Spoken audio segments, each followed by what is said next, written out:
Define swimming, the sport or activity of propelling oneself through the water with the use of limbs.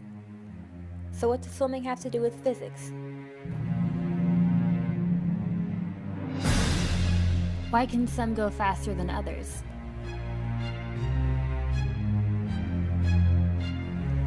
Why don't we all just sink right away? What makes swimming possible?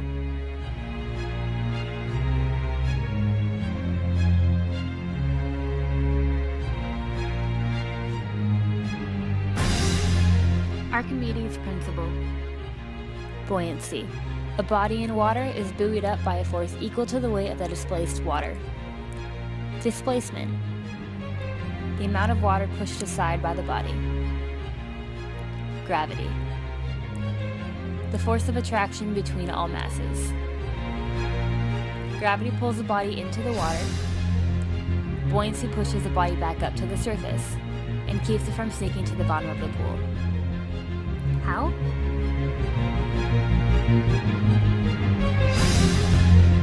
The downward force that the body has on the water is equal to the upward force the water has on the body. The force pushing up is equal to the weight of the displaced water.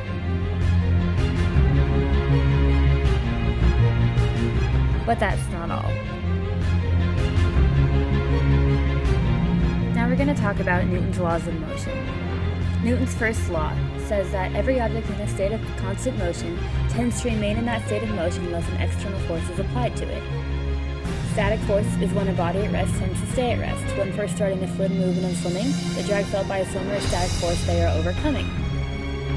Dynamic force, a body in motion tends to stay in motion. It is the reason that swimming becomes easier as movement continues. When dynamic force comes into play, the body will continue moving forever but is slowed by drag.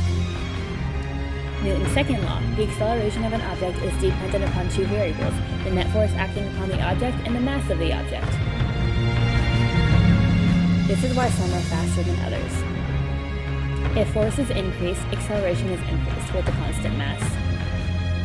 If mass is increased, force is increased with a constant acceleration.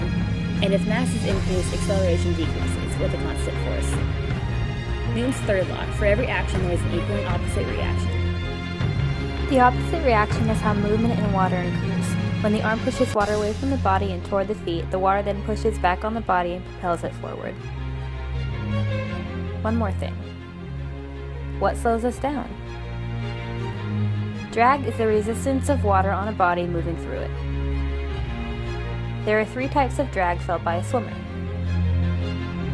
Form drag, which is the resistance caused by a body's shape and profile as it swims through the water. The smaller or narrower the swimmer, the less drag they face. Wave drag, which is the resistance caused by turbulence in a fluid. The less waves created by a swimmer, the less wave drag they face.